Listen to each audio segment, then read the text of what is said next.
Assalamualaikum warahmatullahi wabarakatuh.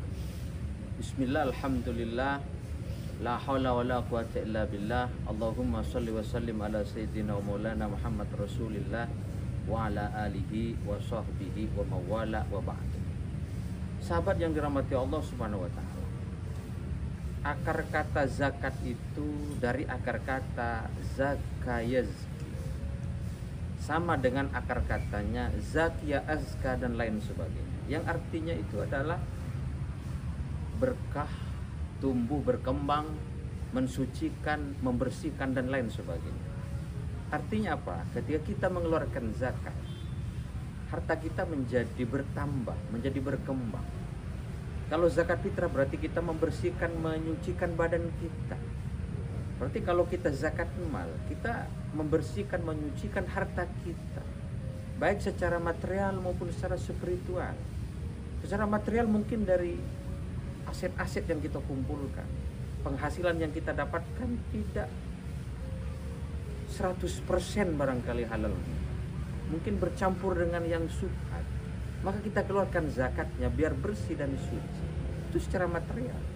Secara spiritual ya, kita membersihkan, menyucikan diri kita dari sifat-sifat yang buruk, sifat-sifat yang tercela, sifat ego, iri dengki, sombong, takabur, riya, dan lain sebagainya.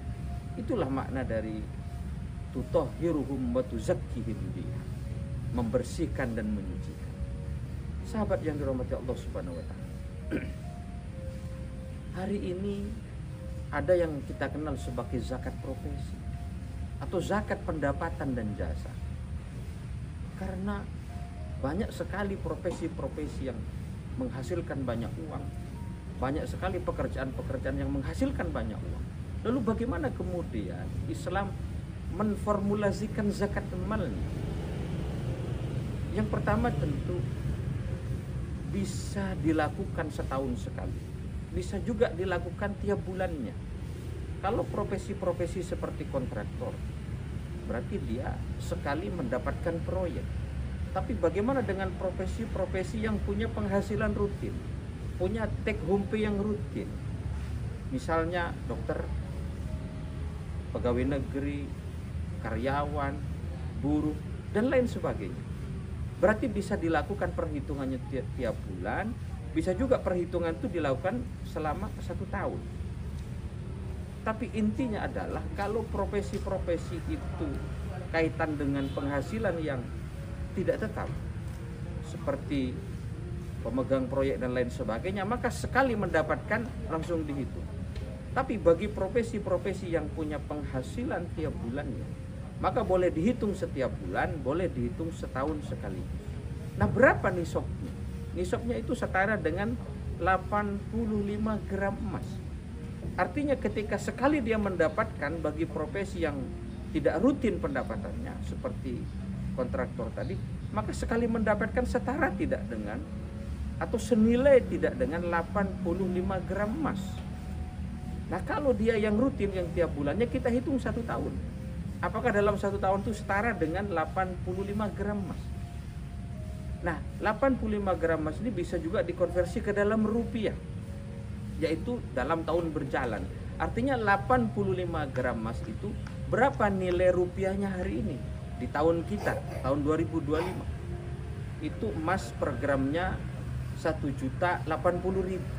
Artinya kalau dikali 85 kurang lebih 85.680.000. Artinya ketika pendapatan itu, penghasilan itu, gaji pokok itu, tunjangan dan lain sebagainya kita kumpulkan dalam 1 tahun, minimal setara dengan 85.680.000, maka wajib dikeluarkan zakat malnya sebesar 2,5%. Nah, angka 85.680.000 ini bisa dibagi menjadi 12.